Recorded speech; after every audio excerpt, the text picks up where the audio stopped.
जमलेल्या सर्व संतगणांना प्रभू येशू ख्रिस्ताच्या नावामध्ये अभिवादन करतो। विशेष करून आमचे प्रिय बिशप साहेब, कोयनोनिया फेलोशिप चे बिशप साहेब हिवाळे सर, आमचे स्नेही पास्टर कदम, त्याचप्रमाणे इतर पाळक वर्ग, बळीत सर, मंडळीचे सर्व वडीलजन, जमलेल्या सर्व लहान थोरांना मी प्रभू येशू ख्रिस्ताच्या नावामध्ये पुन्हा एकदा अभिवादन करतो। आपल्या निमंत्रणाबद्दल आपणा सर्वांचे प्रभूच्या नावामध्ये आभार मानतो। आणि आजचा संदेश ऐकण्यासाठी उपस्थित असलेले वेगवेगळे आमचे प्रियजन, त्याचप्रमाणे ऑनलाईन ऐकणारे पाहणारे प्रियजन, आपणा सर्वांना प्रभू येशू ख्रिस्ताच्या नावामध्ये सलाम आणि पुनरुत्थान दिनाच्या आपणा सर्वांना शुभेच्छा। पुन्हा एकदा आपण ती घोषणा देऊया जोरामध्ये, एक आवाजात, प्रभू उठला आहे, प्रभू उठला आहे, खरोखर उठला आहे। आपल्याला प्रभू येशू ख्रिस्ताच्या जन्माची गोष्ट केवळ दोन शुभवर्तमानामध्ये पाहायला मिळते, मत्त्याचं शुभवर्तमान आणि लूककृत शुभवर्तमान। परंतु पुनरुत्थानाची गोष्ट आम्हाला नवीन करारातल्या चारही शुभवर्तमानकारांनी सांगितलेली आहे। आपल्याला ख्रिसमस कार्ड भरपूर दिसतात, पण पुनरुत्थान दिनाची कार्ड फार दुर्मिळ आहेत। ख्रिस्ताचा जन्म हा एक चमत्कार आहे, परंतु ख्रिस्ताचं पुनरुत्थान हा त्याहूनही मोठा चमत्कार आहे। जसा ख्रिस्ताशिवाय नाताळ नाही, तसा ख्रिस्ताच्या पुनरुत्थानाशिवाय ख्रिस्तीपणा नाही। मृत्यूमध्ये चमत्कार नाही आहे, पण पुनरुत्थानामध्ये चमत्कार आहे। मानवाने आपलं ऐहिक जीवन संपवलं की तो जातो। मानवाचं ऐहिक जीवन अंत्यसंस्काराने संपतं, पण परवाच्या दिवशी आपण पाहिलं, ख्रिस्ताचं ह्या भूतलावरचं जीवन एका उत्सवाने संपलं आणि म्हणून आम्ही तो उत्तम शुक्रवार साजरा करतो। जो जिवंत होता तो मरून गेला, आशा देवावर आम्ही विश्वास ठेवत नाही। पुन्हा एकदा सांगतो, जो जिवंत होता आणि आता मरून गेला, आशा देवावर आम्ही विश्वास ठेवत नाही, तर जो मेलेल्यांमधून पुन्हा उठला आणि जो जिवंत आहे अशा प्रभू येशू ख्रिस्तावर आम्ही विश्वास ठेवतो। ख्रिस्ती मंडळीची सुरुवात ही बेथलेहेमच्या गव्हाणीत झाली नाही, तर ख्रिस्ती मंडळीची सुरुवात ख्रिस्ताच्या रिकाम्या कबरेपासून झाली। प्रियांनो, ख्रिस्ती धर्म हा मुळातच प्रभू येशू ख्रिस्ताच्या पुनरुत्थानावर आधारित आहे। आणि म्हणून फक्त आजच्याच दिवशी नाही, तर प्रभू येशू ख्रिस्ताचं पुनरुत्थान हे आम्ही दररोज साजरं करायला हवं, आम्ही दररोज सांगायला हवं, दररोज त्याच्याविषयी बोलायला हवं। उत्तम शुक्रवारच्या दिवशी जगभरामध्ये मंडळामध्ये आम्ही एकत्र येतो आणि वधस्तंभावरून प्रभू येशू ख्रिस्ताने उच्चारलेल्या उद्गारांचं 7 शब्दावर खूप काही बोललं जातं, हे आम्ही ऐकतो। पण वधस्तंभाच्या नंतर प्रभू येशू ख्रिस्त जेव्हा पुनरुत्थित झाला, त्यानंतर देखील त्याने काही शब्दोच्चार केलेले आहेत, त्याविषयी फारच आम्हाला कमी सांगितलं जातं। आणि मी आज तुम्हाला पुनरुत्थानाची गोष्ट सांगणार नाही, कारण आपल्या सर्वांना रिकामी कबर, मग येशूचं मरियेला दर्शन, अम्माऊसच्या वाटेवर त्या दोघांना दर्शन, त्यानंतर शिष्य सगळे एकत्र जमलेले असताना प्रभू येशू ख्रिस्त त्या ठिकाणी आला, त्यांना दर्शन, त्यानंतर थोमाला त्याचं दर्शन, पेत्राला दर्शन, सगळ्या 500 पेक्षा अधिक लोकांना दर्शन आणि त्याचं स्वर्गारोहण, हे सगळं तुम्हाला चांगल्या प्रकारे माहित आहे आणि म्हणून मी ते पुन्हा तुम्हाला सांगणार नाही. तर पुनरुत्थानाच्या नंतर प्रभू येशू ख्रिस्ताने वधस्तंभाच्या नंतर उद्गारलेल्या किंवा उच्चारलेल्या शब्दांवर आज आपण मनन करणार आहोत. त्याविषयी मी तुम्हाला सांगणार आहे. ख्रिस्ती जीवन हे विजयी जीवन कसं आहे हे त्या वचनांवरून स्पष्ट होतं, त्या प्रभूच्या बोलावरून आम्हाला समजतं.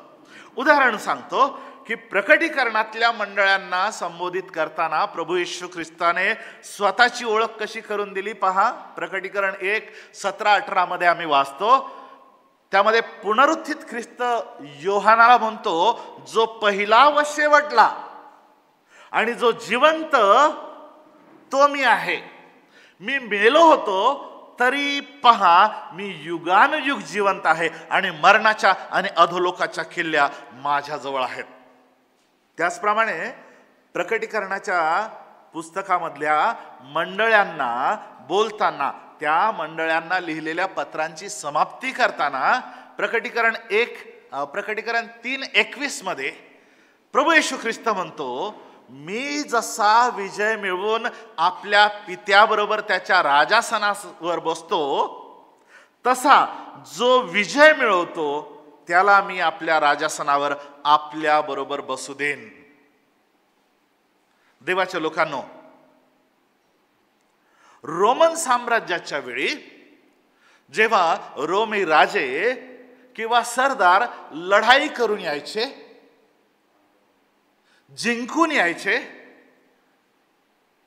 शत्रूच्या लोकांना कैद करून आणायचे, त्यावेळेला लढाईत जिंकून आलेल्या सैनिकांना आणि सरदारांना पारितोषिक मिळायचे आणि त्या उलट पकडून आणलेल्या लोकांना सर्वांच्या समक्ष दंड दिला जायचा, त्यांना जीवे मारलं जायचं. आणि ह्याचा संदर्भ घेऊन संत पौल करिंथे इथल्या मंडळीला लिहिलेल्या दुसऱ्या पत्राच्या 2ऱ्या अध्यायामध्ये वचन 14, 15 आणि 16 मध्ये असं म्हणतो, जो देव आम्हाला सर्वदा ख्रिस्ताच्या ठाई जयोत्सवाने नेतो आणि सर्व ठिकाणी आमच्याद्वारे आपल्याविषयीच्या ज्ञानाचा परिमल म्हणजे सुगंध प्रकट करतो, त्याची स्तुती असो. तारण प्राप्ती होत असलेले आणि नाश होत असलेले अशा लोकांसंबंधाने आम्ही देवाला संतोषदायक असा ख्रिस्ताचा परिमल आहोत. एकाला मृत्यूचा मरणसूचक गंध आणि एकाला जीवनाचा जीवनसूचक गंध. ज्या वेळेला ती मिरवणूक चालायची, त्या मिरवणुकीमध्ये सैन्य असायचे, सरदार असायचे, राजा असायचा. पाठीमागच्या बाजूला पकडून आणलेले लोक हातामध्ये बेड्या घालून त्यांची अशी सगळी मोठी मिरवणूक असायची. त्या मिरवणुकीमध्ये धूप जाळला जायचा आणि तो धूपाचा वास सर्वत्र, सर्वांच्या धूपाचा तो सुवास सर्वत्र जायचा. परंतु तो गंध जो आहे तो आता ती मिरवणूक संपल्यानंतर काहीतरी होणार आहे हे सांगायचा. आणि काय व्हायचं तर जे जिंकून आलेले आहेत त्यांना पारितोषिक मिळायची, परंतु ज्यांना जिंकून आणलेलं आहे त्यांना मात्र आपला जीव गमवायला लागायचा. आणि म्हणून तो जो वास जो आहे, जो सुवास आहे, त्याच्याबद्दल संत पौल बोलताना म्हणतो की ज्यांचा नाश होत आहे, एकाला मरणसूचक गंध आणि एकाला जीवनाचा जीवनसूचक गंध. देवाच्या लोकांनो, प्रभू येशू ख्रिस्त विजयोत्सवाने उठला. विजयोत्सवाने त्याने यरुशलेमेमध्ये प्रवेश केला. त्याने आपला प्राण आपल्या पित्याच्या हाती सोपून देताना तो म्हटला, मी आपला प्राण तुझ्या हाती सोपून देतो. त्यावेळेला आधीच त्यानं सांगून ठेवलं होतं की मी माझा प्राण स्वतःहून सोपून देतो, तो कोणी माझ्यापासून घेत नाही, तर मी देतो. त्या प्रभू येशू ख्रिस्ताने मेलेल्यातून पुन्हा उठल्यानंतर काय काय बोललं, त्या काही शब्दांवर आपण आता मनन करणार आहोत. पहिली गोष्ट तो बोलला, मरणावर विजय झालेला पुनरुत्थित येशू योहान 20:17 मध्ये मरिया मगदालिया हिला म्हणतो, जो माझा पिता आणि तुमचा पिता आणि माझा देव व तुमचा देव, त्याच्याकडे मी वर जातो. नीट ऐका बरं, माझा पिता आणि तुमचा पिता, लक्षात ठेवण्याचे शब्द.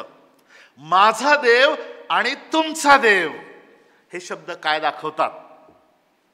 तर हे शब्द माझा पिता तुमचा पिता, माझा देव तुमचा देव, हे आमचं ख्रिस्तामधील जीवन जे आहे ते अलौकिक नातेसंबंधाचं जीवन आहे हे आम्हाला दाखवतं. विचार करण्याची, लक्षात ठेवण्याची आणि त्याप्रमाणे आचरण करण्याची ही गोष्ट आहे.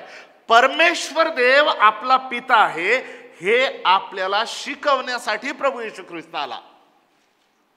उदाहरणार्थ मत्याचं शुभवर्तमान अध्याय 5, 6 आणि 7 आपल्याला माहित आहे की डोंगरावरील प्रवचन, आणि ह्या डोंगरावरील प्रवचनामध्ये घरी गेल्यानंतर हायलायटर घ्या, शोधा आणि अंडरलाईन करा मी काय सांगत आहे.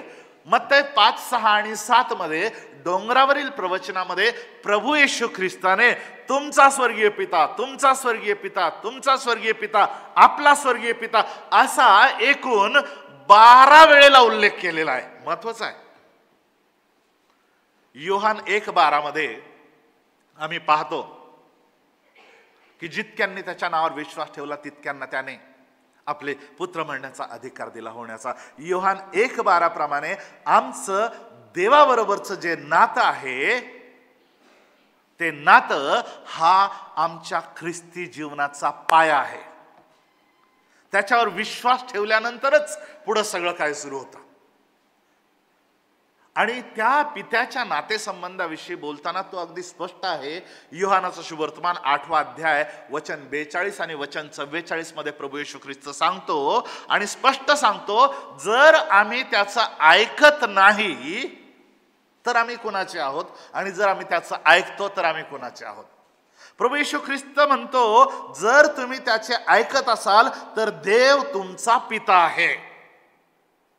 परंतु योहान 8:44 मध्ये तो म्हणतो, ऐकायला कठीण वाटतं, जर कुणी येशूच्या ऐकत नाही तर त्याचा बाप सैतान आहे, असं पवित्र शास्त्रातले शब्द आहेत.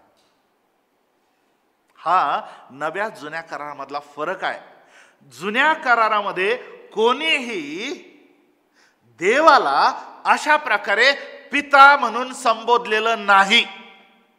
आणि म्हणूनच लुकाचं शुभवर्तमानाच्या 11व्या अध्यायामध्ये जेव्हा शिष्यगणांनी त्याला सांगितलं की आम्हाला प्रार्थना करायला शिकवा, तेव्हा प्रभू येशू ख्रिस्ताने म्हटलं, तुम्ही प्रार्थना करता तेव्हा असे म्हणा, हे आमच्या स्वर्गातल्या पित्या, हे आमच्या स्वर्गातील बापा.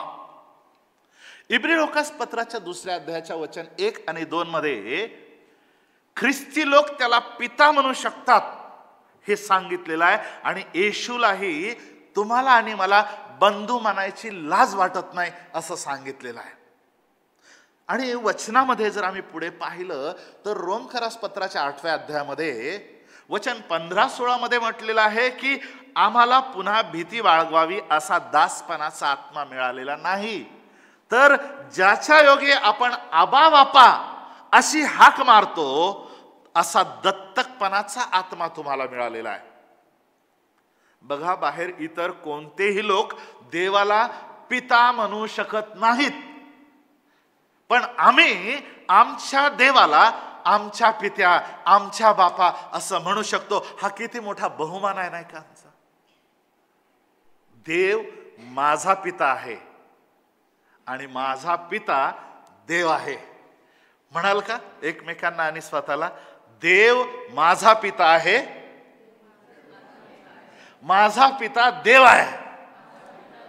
हे नातं आहे आणि हे येशूने सांगितलं. आणि ते केव्हा? वधस्तंभाच्या नंतर मरियला म्हटला, मी तुमचा पिता आणि माझा पिता, तुमचा देव आणि माझा देव ह्याच्याकडे जातो. आणि म्हणून ज्या देवाची तुम्ही सेवा करता, लक्षात ठेवा, येशूने सांगितलेली महत्वाची गोष्ट वधस्तंभाच्या नंतर की तो तुमचा पिता आणि माझा पिता आहे, तुमचा देव आणि माझा देव आहे.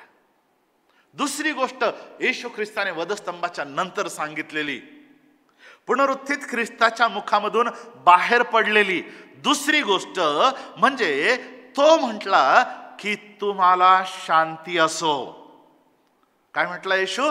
तुम्हाला शांती असो. म्हणजे ख्रिस्तामधील हे जे जीवन आहे, हे जीवन बुद्धी सामर्थ्याच्या पलीकडे असलेल्या शांतीचं जीवन आहे. लुकाचं शुभवर्तमान 24वा अध्याय आणि वचन 36 मध्ये आपण पाहतो की अम्माऊस गावाच्या रस्त्यावर दोघे जण चालले होते. निराश झालेले होते. येशू ख्रिस्ताकडून अपेक्षा होत्या आणि त्यांना वाटलं आता त्या अपेक्षा पूर्ण झाल्या नाहीत आणि म्हणून ते चाललेले असताना येशू त्यांना प्रकट झाला.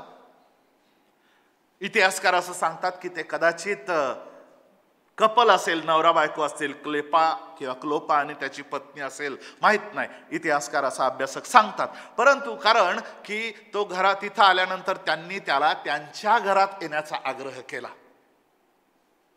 त्या अम्माऊस गावचे दोघे जेव्हा येशू होता हे त्यांना समजलं आणि ते पुन्हा यरूशलेमाला परत आले. त्यावेळेला ते त्यांच्या बरोबर 11 प्रेषित आणि इतर सगळे असताना येशू मध्ये उभा राहिला आणि म्हणाला तुम्हाला शांती असो. योहान 20वा अध्याय वचन 19, 20, 21 मध्ये देखील आम्ही पाहतो की यहुद्यांच्या भीतीमुळे शिष्य दारे बंद करून बसलेले असताना, एकापेक्षा आत दारे म्हणजे आतल्या खोलीत दारे, येशू तिथे प्रकट झाला आणि म्हणाला तुम्हाला शांती असो. योहान 20:26 मध्ये पुन्हा थोमा त्यांच्यामध्ये असताना, कारण आधी नव्हता थोमा, परंतु आता योहान 20:26 मध्ये पुन्हा थोमा त्यांच्यामध्ये असून दार बंद असताना पुन्हा येशू ख्रिस्त आला त्या ठिकाणी आणि त्याला तेच म्हणाला की तुम्हाला शांती असो. Shalom, shalom अलेखाइम. येशू ख्रिस्ताने काय शिकवलं? तुम्ही ज्या घरात जाल त्या घराला काय म्हणा? तुम्हाला शांती असो. सांगितलं ना? म्हणा ना मग एकमेकाला तुम्हाला शांती असो, तुम्हाला शांती असो. Peace be unto you. कारण योहानाचं शुभवर्तमान 14वा अध्याय आणि वचन 27 मध्ये प्रभू येशू ख्रिस्त म्हणतो मी माझी शांती, मी तुम्हाला शांती देऊन ठेवतो, मी आपली शांती तुम्हाला देतो. जग देतं तसं नाही, मी आपली शांती तुम्हाला देतो. तसंच पुढे जर पाहिलं तर योहानाच्या शुभवर्तमानाच्या 16व्या अध्यायाच्या 33व्या वचनामध्ये देखील तो पुन्हा तेच सांगतो की माझ्या ठाई तुम्हाला शांती मिळावी म्हणून ह्या गोष्टी मी तुम्हाला सांगितल्या आहेत.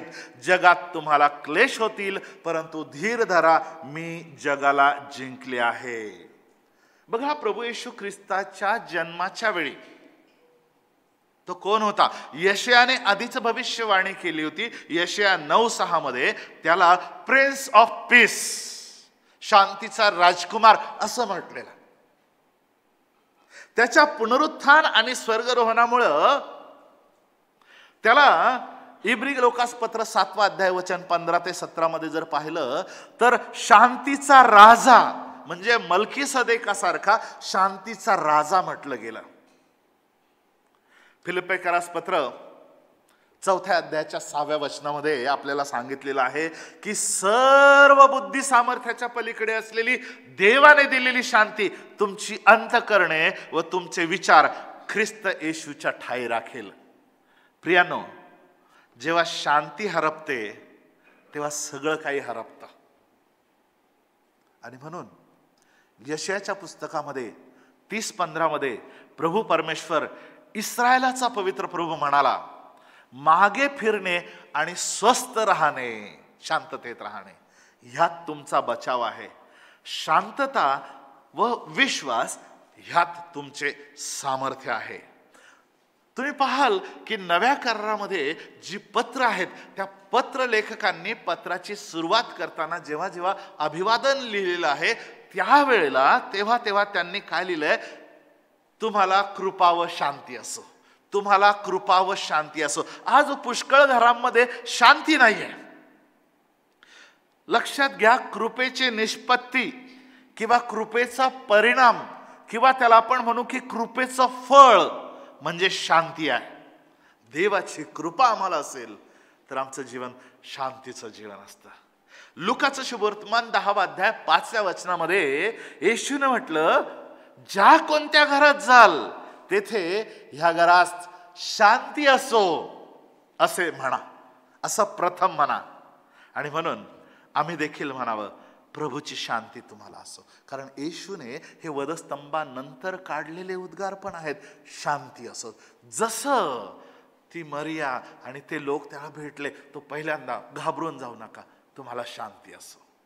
प्रभू येशू ख्रिस्तानं वधस्तंभाच्या नंतर उद्गारलेला आणखी एक तिसरा शब्द आहे, आणि तो थोमाला म्हणत आहे. कारण पहिल्यांदा ज्या वेळेला थोमा त्यांच्यामध्ये, येशू त्यांच्यामध्ये आला, त्यावेळेला थोमा नव्हता. आणि म्हणून जेव्हा शिष्यांनी थोमाला सांगितलं, तो म्हटला, नाही, मी पाहिल्याशिवाय, चाचपून पाहिल्याशिवाय, हात कुशीत घातल्याशिवाय मी विश्वास ठेवणार नाही. आणि थोमाला मोठं काम करायचं होतं ना भारतात जाऊन, म्हणून येशूने त्याच्यासाठी पुन्हा रिअपिअरन्स, तो तिथं असताना, एकत्र त्यांच्याबरोबर असताना पुन्हा येशू त्यांच्यामध्ये आला. आणि योहान 20 अध्याय 27, 28, 29 मध्ये येशूचा थोमाला काय संदेश होता? तिसरा विशेष शब्द आहे, पाहिल्या वाचून विश्वास ठेवणारे ते धन्य. पाहिल्या वाचून विश्वास ठेवणारे ते धन्य.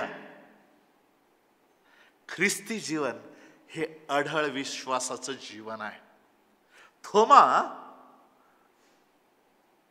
त्याला त्यांच्या भाषेमध्ये दिदुम असं म्हणतात, ज्याचा अर्थ आहे जुळा, म्हणजे दोन आहे. आपल्या सर्वांमध्ये देखील दोन स्वभाव असतात.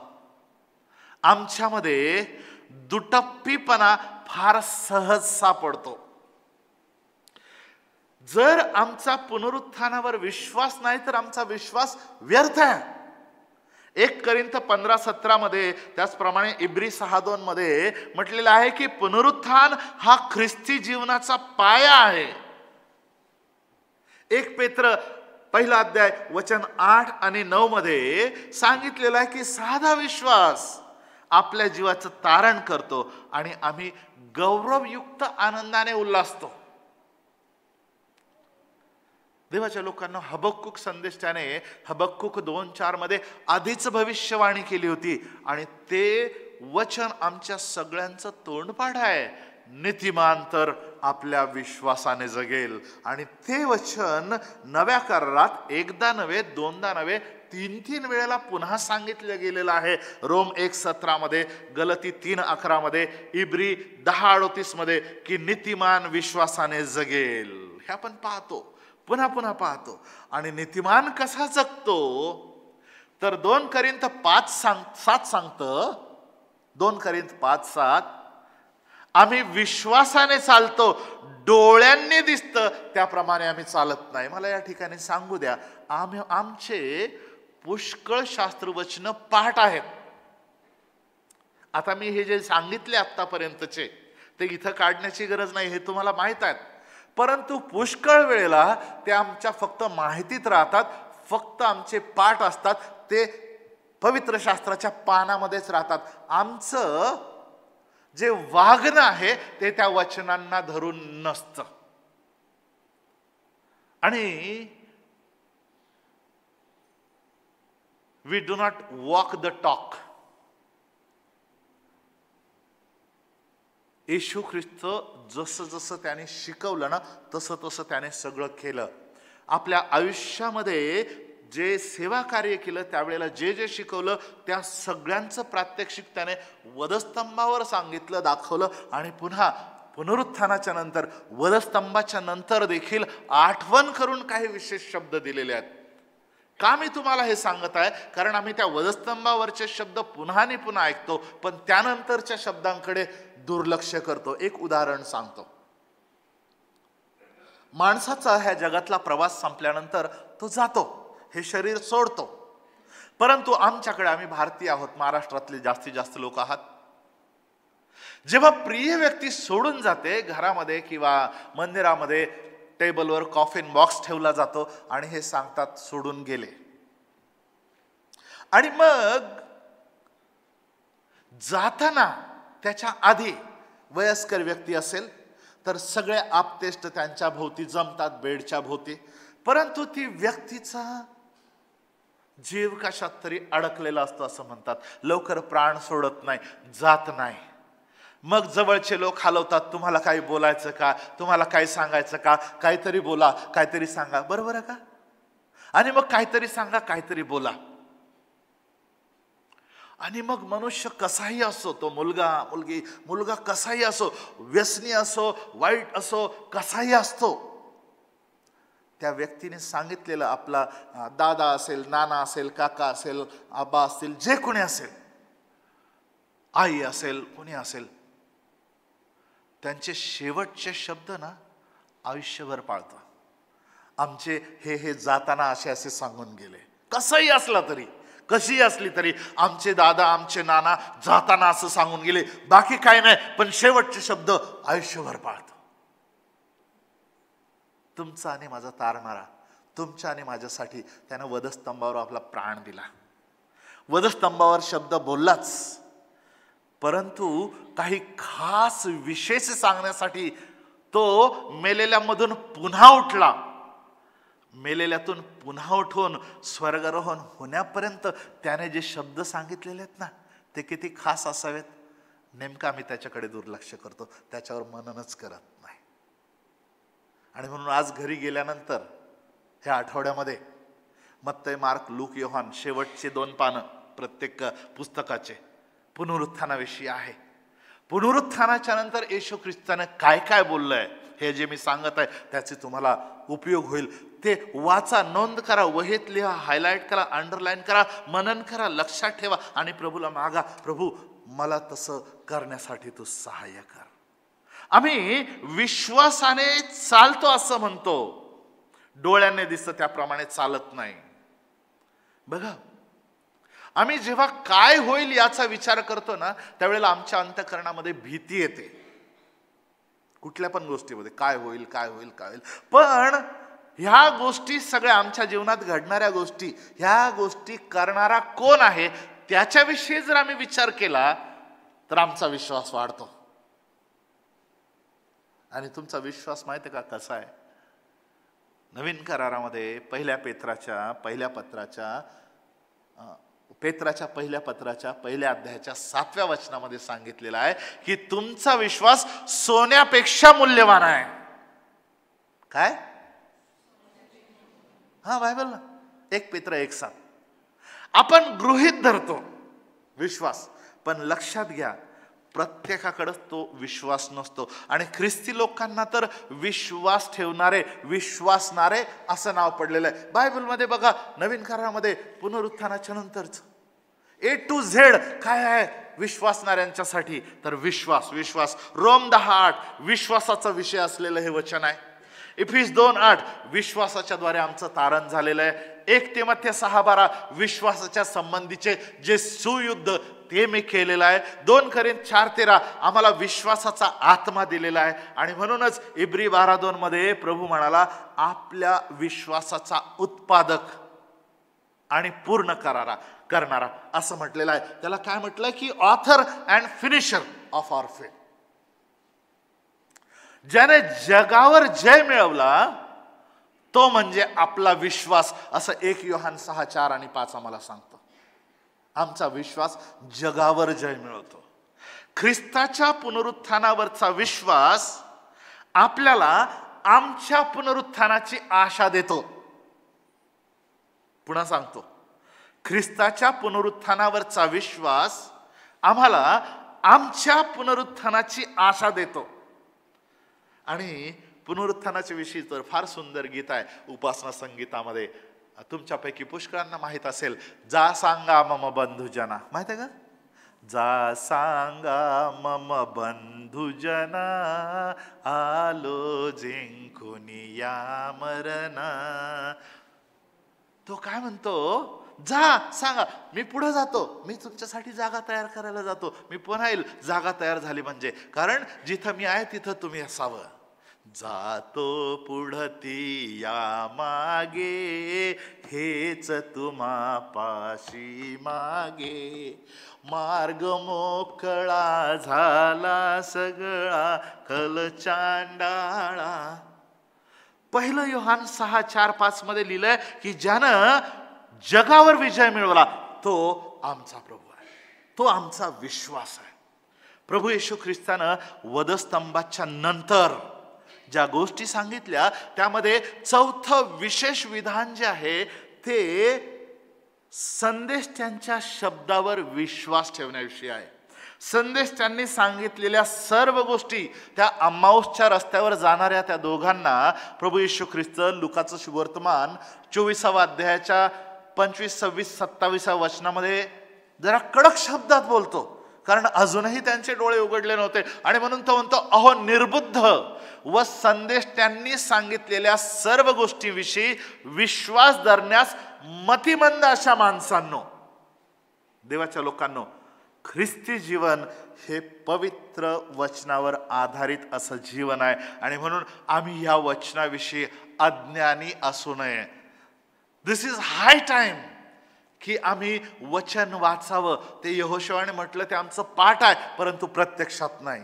नियमशास्त्राचा हा ग्रंथ तुझ्या मुखी सदैव असू दे. स्वतःला विचारायचंय, खरंच सदैव आहे का की मोजकी वचन आहेत. त्यानंतर ह्या लोकांना मोशे आणि सर्व संदेष्टे यांच्यापासून आरंभ करून संपूर्ण शास्त्रलेखात आपणाविषयीच्या गोष्टीचा अर्थ सांगितला. अहो येशूचं वचन जे आहे, स्तोत्र 138 मध्ये म्हटलेलं आहे, वचन 2 दुसऱ्या भागामध्ये, की आपल्या सर्व नावाहून त्याने आपल्या वचनाची थोरवी वाढवलेली आहे. आणि म्हणून शास्त्रात लिहिल्याप्रमाणे किंवा शास्त्रलेख पूर्ण व्हावा म्हणून हा शब्द प्रयोग दुःख सहनाच्या आठवड्यामध्ये कितीतरी वेळेला आलेला आहे. जर तुम्ही झावळ्याच्या रविवारपासून आजपर्यंतच्या पवित्र वचनावर मनन केलं, काय काय झालेलं आहे, तर काय काय झालेलं आहे, बापरे. म्हणजे भविष्यवाणी, भविष्य वक्त्यांच्या पुस्तकामध्ये सांगितलंय तेच पुन्हा नवीन करारामध्ये आलंय. पहा तुझा राजा तुझ्याकडे येत आहे, माझ्या घराला प्रार्थना मंदिर म्हणतील, बालके आणि मुले यांच्या मुखातून तू आपली स्तुती करवली आहे. जो दगड बांधणाऱ्याने नापसंत केला तोच कोनशिला ठरला. तो अपराधामध्ये गणला होता. त्यांनी चिठ्ठ्या टाकून त्याची वस्त्र वाटून घेतली. शास्त्रलेख पूर्ण व्हावा म्हणून तो म्हणाला, मला तहान लागली आहे. शास्त्रलेख त्याचे हाड मोडणार नाही. शास्त्राप्रमाणे ख्रिस्त तुमच्या आमच्या पापाबद्दल मरण पावला, तो पुरला गेला. शास्त्राप्रमाणे त्याला तिसऱ्या दिवशी पुन्हा उठवण्यात आले. आणि म्हणून 2 तिमोथेय 3 वचन 16 आणि 17 मध्ये सांगितलेलं आहे की परमेश्वर प्रेरित प्रत्येक शास्त्रलेख हा सद्बोध, दोष दाखवणं, सुधारणूक आणि नीतिशिक्षण ह्याकरिता उपयोगाचा आहे. ह्यासाठी की देवाचा माणूस पूर्ण होऊन प्रत्येक चांगल्या कामासाठी सज्ज व्हावा. देवाच्या लोकांनो, विनंती करतो आज सकाळी की फक्त निवडक शास्त्रवचने माहिती असणारे किंवा फक्त निवडक शास्त्रभाग वाचणारे होऊ नका. परमेश्वर प्रेरित प्रत्येक शास्त्रलेख सद्बोध, दोष दाखवणं, सुधारणूक किंवा नीती शिक्षण यासाठी उपयोगाचं आहे. आध्यात्मिक युद्धामध्ये आपण असताना आमचं एकमेव आक्रमणाचं शस्त्र काय असेल तर इफी 6:17 प्रमाणे आत्म्याची तलवार म्हणजे देवाचं वचन, आणि हे आमच्या हाती पाहिजे. परंतु ते न घेता हे जास्त हातामध्ये असतं.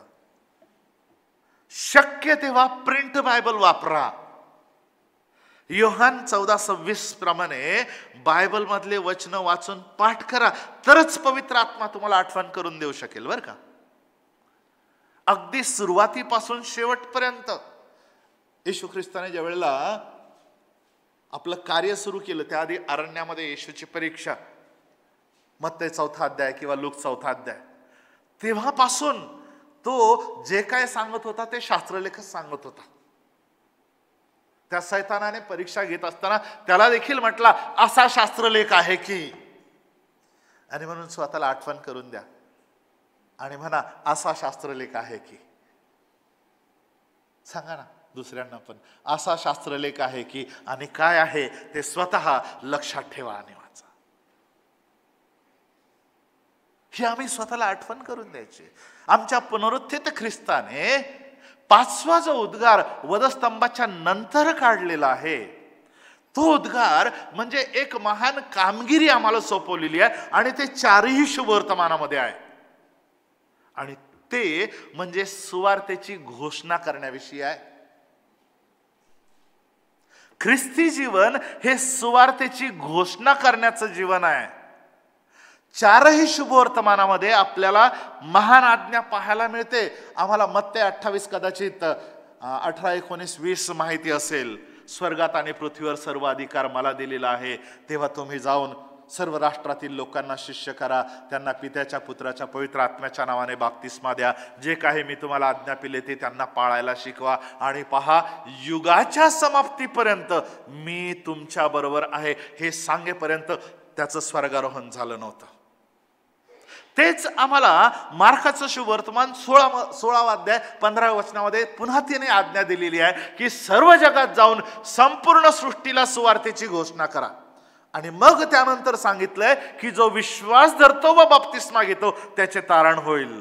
आणि विश्वास धरणाऱ्या बरोबर ही चिन्ह असत जातील. काय चिन्ह मी आता सांगण्याची गरज नाही, तुम्हाला माहित आहे. ते माझ्या नावानं भूत काढतील वगैरे वगैरे वगैरे, अगदी आजारावर हात ठेवतील, दुख नाही तर हात ठेवतील तेव्हा ते बरे होतील, ह्यातले सर्व. परंतु सुरुवात कुठून आहे? सर्व जगात जाऊन संपूर्ण सृष्टीला सुवार्तेची घोषणा करा. तेच त्यानं लुकाचं शुभवर्तमान 24वा अध्याय 47 ते 49 मध्ये पुन्हा सांगितलं की यरुशलेमेपासून आरंभ करून सर्व राष्ट्रांना त्याच्या नावाने पश्चाताप व क्षमा घोषित करण्यात यावी, आणि पित्याने देऊ केलेली देणगी मी तुमच्याकडे पाठवतो. पित्याची देणगी तुम्हाला माहित आहे. तेच योहान 20 मध्ये देखील पुन्हा वचन 21, 22, 23 मध्ये आहे. प्रभू येशू ख्रिस्त म्हणतो जसे मला पित्यानं पाठवलं तसं मीही तुम्हाला पाठवतो. आणि मग त्याने त्यांच्यावर फुंकर टाकली, त्यांना म्हटले पवित्र आत्म्याचा स्वीकार करा. ज्या कोणाच्या पापांची तुम्ही क्षमा कराल त्यांची क्षमा झाली आहे. येशूने लिहून ठेवलेले येशूचे शब्द, अगदी येशूचे शब्द जे इतिहासामध्ये लिहून ठेवलेले, जर शेवटचे शब्द पाहिले ना ते देखील हेच सांगतात जे तुमचं चांगलं पाठ आहे. प्रेषित 1:8, परंतु पवित्र आत्मा तुम्हावर येईल तेव्हा तुम्हाला सामर्थ्य प्राप्त होईल, आणि यरुशलेमेत, सर्व यहुदियात, शमरोनात व पृथ्वीच्या शेवटापर्यंत तुम्ही माझे साक्षी व्हाल. बघा, पेत्र आणि योहान यांच्यासारख्या भित्र्या माणसांना देखील प्रभू येशू ख्रिस्ताच्या पुनरुत्थानाने धीटपणा दिला. आम्ही प्रेषित 4:33 मध्ये वाचतो. हे कशामुळे झालं तर पुनरुत्थानामुळे झालं. म्हणूनच संत पौल करिंथ इथल्या मंडळीला लिहिताना पहिल्या पत्रामध्ये 15व्या अध्यायात म्हणतो की ख्रिस्त जर उठवला गेला नाही तर आमची घोषणा व्यर्थ आणि तुमचा विश्वासही व्यर्थ. म्हणजेच 1 करिंथ 15वा अध्याय 1 ते 5 फार सुंदर वचन आहेत. ते जर वाचलं तर त्यामध्ये सारांश असा आहे की पुनरुत्थानाशिवाय शुभवर्तमान अपूर्ण आहे. आणि म्हणून प्रियानो, आम्ही ते गाजवणं गरजेचं आहे. जगामध्ये अनेक धर्म असतील.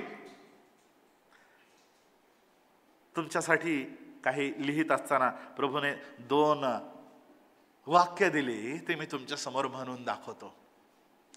असतील अनेक धर्म जगात, पण शुभवर्तमान मात्र एकच आहे. असतील अनेक धर्म जगात, पण शुभवर्तमान मात्र एकच आहे. असतील अवतार अनेक जगात, पण तारणारा मात्र एकच आहे. आणि म्हणून स्वतःला सांगा आणि इतरांना आठवण करून द्या की तुम्ही जाऊन सुवार्तेची घोषणा करा. सांगा ना, तुम्हाला आज्ञा आहे, तुम्ही जाऊन सुवार्तेची घोषणा करा. देवावरची प्रीती हा आपण करत असलेल्या सेवेचा पाया आहे. म्हणजे तो म्हणतो तुमची माझ्यावर प्रीती असेल तर तुम्ही माझ्या आज्ञा पाळाल, आणि त्याच्या प्रीतीशिवाय इतर कोणतीही गोष्ट आपल्याला जास्त काळ टिकवू शकत नाही. प्रभूच्या आज्ञा आणि महान कामगिरी हे जे आहे त्या आज्ञेचं पालन, आमची त्याच्यावर प्रीती असेल तर त्याच्यामधूनच जन्माला येतं. आपण देवावर प्रीती करत असू तर आपण त्याच्या आज्ञा पाळू. पहिलं योहानमध्ये आपण पाहतो, आणि योहानाच्या शुभवर्तमानामध्ये तुमची माझ्यावर प्रीती असेल तर तुम्ही माझ्या आज्ञा पाळाल. इतर कोणत्याही गोष्टीपेक्षा आम्ही प्रभूवर जास्त प्रीती करायला शिकलं पाहिजे. आणि म्हणून येशूने म्हटलं त्याला, तू ह्या सर्वापेक्षा माझ्यावर जास्त प्रीती करतोस का?